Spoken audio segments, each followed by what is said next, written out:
Yes, ladies and gentlemen, we are back on the April 20th, episode 15 edition of the SWEEET April 20th podcast. Yes, ladies and gentlemen, we have 4 topics up today. Is Samoa Joe the best promo man in the business? Daniel Bryan and Miz, are they going too fast with this build? Can SmackDown be presented as a sport in 2018? And finally, Brock Lesnar, does he deserve this contract? It's huge, it's out of this world, and we're going to talk about it. Alright, first up, we're going to get to the lead subject, and that is Brock Lesnar. And this brand new contract has a lot of people up in arms, mad, and what have you. Doesn't have Brock Lesnar mad, I'll tell you that. But we're going to get right into it. The wrestling news website, Dirty Sheets, were the one to break the story. And I'll get into the details right now. States that WWE will pay Brock Lesnar $127,000 for every TV appearance and $637,000 for every pay-per-view match. Also, it goes on to say that Brock Lesnar has an image rights deal with the company that allows WWE to use his likeness for merchandising at a price of $637,000 a year. Same amount that UFC is paying to him to do the same thing, so Brock Lesnar is doubling up there. Brock Lesnar also receives a 6% cut from his merchandising sales. I'm not sure how that compares to other wrestlers. I'll have to look that one up. And this is not a fixed contract, it is a pay-per-fight contract. So it allows WWE to use him whenever they want to. So, also Brock Lesnar will be appearing on this upcoming Monday Night Raw, and he has the matchup with Roman Reigns at the greatest Royal Rumble ever of all time in the history of years. So, looking at the contract, there's a lot of people that has a lot of opinions on it, and I'm seeing a lot of Brock Lesnar is not worth it. That's way too much for Brock Lesnar. There's other deserving wrestlers that are there week in and week out, and I get it. I like Samoa Joe. I like AJ Styles, Balor, and those Joe. I said Samoa Joe, but many other wrestling stars, Braun Strowman. And I get the fact that a lot of people say that, look, those guys are deserving of that, not Brock Lesnar. And you know what? I totally agree. Those guys are deserving of that. And I get where you're coming from with that. And a lot of people say that Brock Lesnar, like, he doesn't deserve it because he's very mean. He doesn't like people, and I totally agree with that. But unfortunately, when it comes to contracts in sports, I'm about to relate this to another sport. Unfortunately for us fans, deserves this got nothing to do with it. And I mean, we may think that Brock Lesnar is not worth the money, but he is a draw. I'll give him that much. He is a big draw, and WWE sees him as he is The Rock or somebody. They think he's a huge draw. I'm not gonna say they. I'm just gonna say Vince McMahon sees him as a huge draw, and he's willing to shell out all of this money. So I come at it from the standpoint of this. I mean, don't hate the player. Don't hate the player. Hate the game. And I'm not mad at Brock Lesnar, because if WWE is willing to shell it out like he's this huge wrestler, then Brock Lesnar has to take it. I'm not mad at me. If I was in Brock Lesnar's position and I wanted to go to UFC because I wanted that one last World Heavyweight title, a shot that would net me huge money, and if Vince McMahon comes back and says, look, I'm about to make you an offer that you cannot refuse, I would sit down and say, where's the contract, and give me the pen. If you don't have a pen, I'll sign it in my own blood. So I can't blame Brock Lesnar. And I mean, I'm not mad at him. And I'm gonna compare this to another sport. Like most in football, American football, I'm gonna compare it to. Look, the quarterback is the most important position in American football, and those guys get paid the highest amount of money. So what we have in football is that every time a quarterback contract comes up and they're a really good quarterback, they look at the other quarterbacks and they go to their teams and they say, look, I want to be the highest paid quarterback in the league. Now, whether they deserve it or not, the teams are left with a decision that either we got to pay him or he's going to leave to another team that will pay him. So they end up paying these quarterbacks, and then that quarterback becomes the highest paid player in the league. Now, there's a quarterback that just got a huge contract. His name is Kirk Cousins. For all of you that don't watch football, he's a good quarterback, but I'm not sold on him myself. A lot of people are sold on him. He's a good quarterback, but his contract ran up. And it got to the point to where he had huge leverage and he was a free agent. So he could ask for anything that he wanted, given the fact that he was a really good quarterback. So in the end, he ended up getting a contract that was an $84 million deal, fully guaranteed.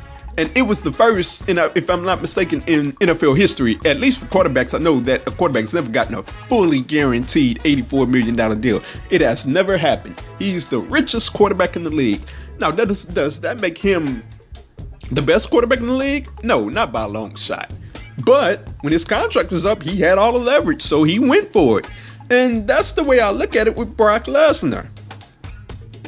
Brock Lesnar's contract continues to come up. UFC continues to come for Brock Lesnar, saying we want to give you all the money. So while Brock Lesnar is not the best wrestler or the most important, just in my heart, not the most important wrestler in the world, Vince McMahon gets put in these situations to where either he lets him go to UFC or he has to sign him to another ridiculous deal. And apparently Vince McMahon doesn't want to let him go to UFC. So he keeps signing them to these deals. So in the end, Brock Lesnar is not the problem. We can't blame Brock Lesnar. The only person we can blame is Vince McMahon. He's making the final decision. So in the end, he's paying the money. So that's why I'm not mad at Brock Lesnar. In the end, it's all down to Vince McMahon. And so long as he doesn't want Brock Lesnar to go to the UFC, he's going to continue to keep signing him to these ludicrous, huge deals. So moving on, we're going to go to Samoa Joe. Samoa Joe has been ramshacking Roman Reigns. I don't know how to put it any more clearly for any more people who doesn't understand it. In these promos, he's been destroying him, and on the Roman Reigns side, WWE creative doesn't put him in this position to succeed. It's not that man's fault. But looking at Samoa Joe, after he did that, in those promos, a lot of people came out and said Samoa Joe's the best promo in the business, and I get it. I love me some Samoa Joe. Going back to the TNA days, 2004-ish, 5-ish, where Samoa Joe was just... Look, I'm sorry if you didn't get a chance to watch him back then. If you didn't, just go back and look it up. The guy was just phenomenal. Phenomenal, through the charts. The best, arguably the best in the business at the time. But stand on track here. Had something that dropped there, everything's okay. But stand on track here. Is Samoa Joe the best promo in the business? I'm going to say no, because look, The Miz and Eli Drake, there's something about those guys' style that I really like. They can do it in any type of way. They can get mad and cut a promo. They can tear you apart with the words. I really like those two guys as the best promo guys in the business. But Samoa Joe is right there. And I'm going to make another sports correlation here. Samoa Joe is like a pitcher that has one pitch. And the pitcher may not have much in his arsenal, but that one pitch is deadly and it cannot be hit. And Samoa Joe's fastball is the mad promo. When he just get ticked off about something and he's mad about something, he's just spewing hate and anger. And when Samoa Joe gets in that style of promo, he's unstoppable. You might as well just get out the way, because there's nothing you can say after he gets all mad and ticked off. And Samoa Joe delivers that promo greatly, and I enjoy Samoa Joe delivering that style of promo. He's been doing it since his TNA days, and he's just perfected it now. He's not the best promo in the business, but he's one of the best promo men in the business. So moving on, we have Daniel Bryan and The Miz. A lot of people were excited when The Miz got moved to SmackDown. I thought he was going to stay on Raw. Commercials stated that he was going to stay on Raw, but things changed. Maybe they'll still run The Miz at these house shows, on Raw house shows. We'll see. But staying on subject here, The Miz got shifted to SmackDown and Superstar Shakeup, and everybody thought that this was going to be a long-term build with The Miz and Daniel Bryan. But surprise, surprise. WWE came out and said that the Miz and Daniel Bryan will have matches against each other on the company's tour of the United Kingdom next month in cities of Liverpool, Newcastle, and Sheffield. And everybody was caught back by this. Everybody expected this to go down at either SummerSlam or WrestleMania.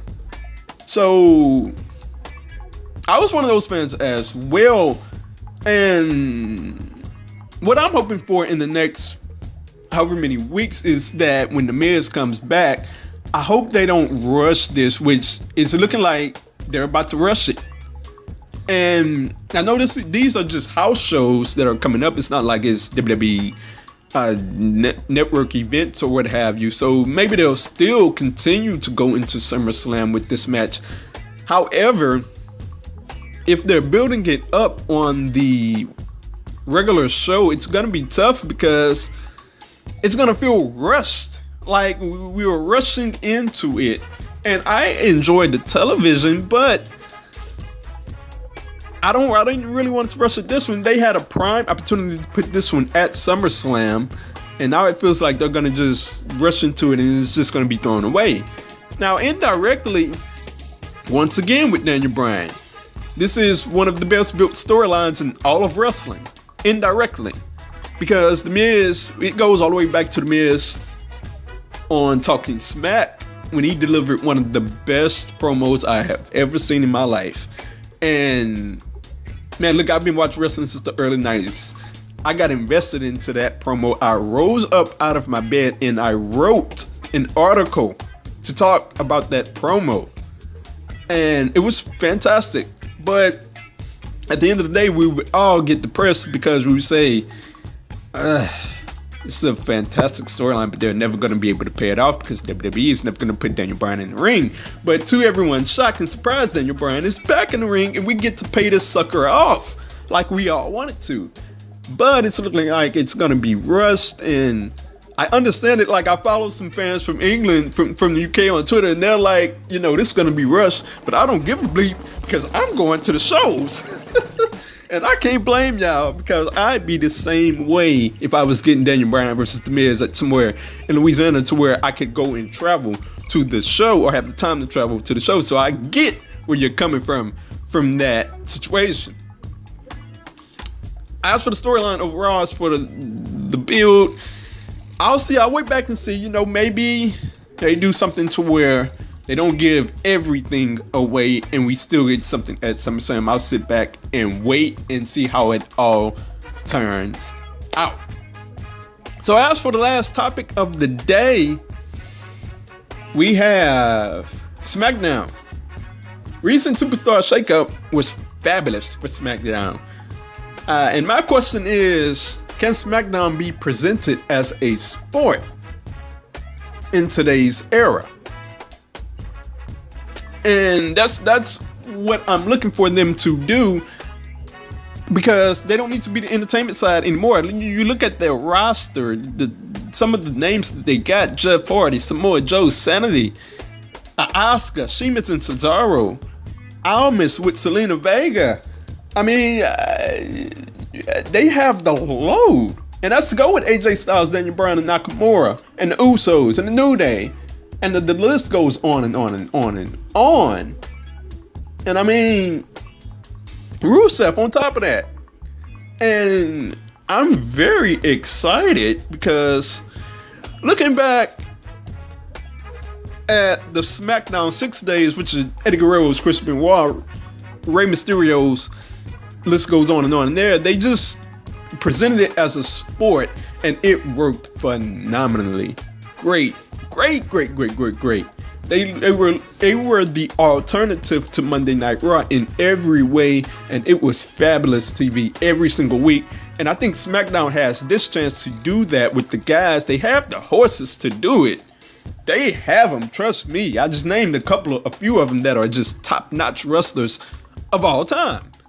And I'm really excited, and a lot of people are complaining about Road Dogg in the crew, in the company when it comes to SmackDown, but I think they have a fresh start here.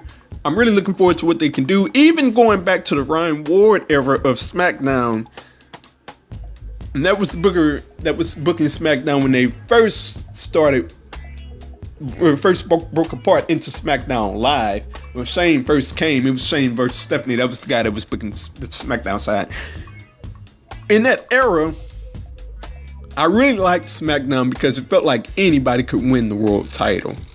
That was in the heavyweight championship scene. It felt like anybody could win the title because they were booking everybody fairly, and everybody was looking good. Everybody had something to do, and that was working good. And I think Road Dogg and company can look at that era and look at the SmackDown 6 era and put it together and have a phenomenal show where everybody is booked well, or everybody has something to do.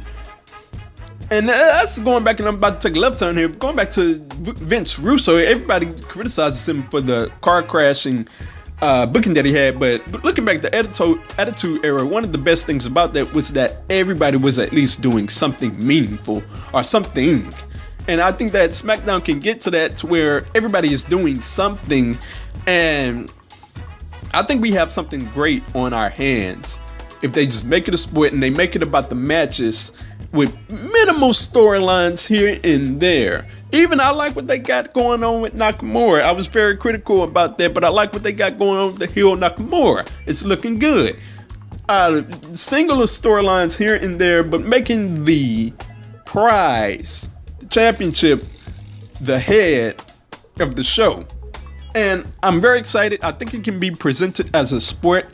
And all of these names, SmackDown just really came away as the H show when you look at it as it pertains to the Superstar Shakeup. And they are in a position to do crazy great things. And I'm very excited to see where it goes. So, ladies and gentlemen, those are all the topics for today. I had a fun time today. Impact Wrestling Redemption is coming up this Sunday. I have a review for that. I'm going to post that either today or tomorrow. I'm going to post that. Be sure to check that out. And also, comment down below. What did you think about the topics today? Let me know for any topics. Brock Lesnar's contract, Daniel Bryan, The Miz, SmackDown being presented as a sport. Is Joe the best promo in the business? Let me know down below if you have any thoughts. Let me know. Also, you can find this on Castbox. I'm on Castbox today, and I'm on YouTube as well. I will have the links for you on Twitter.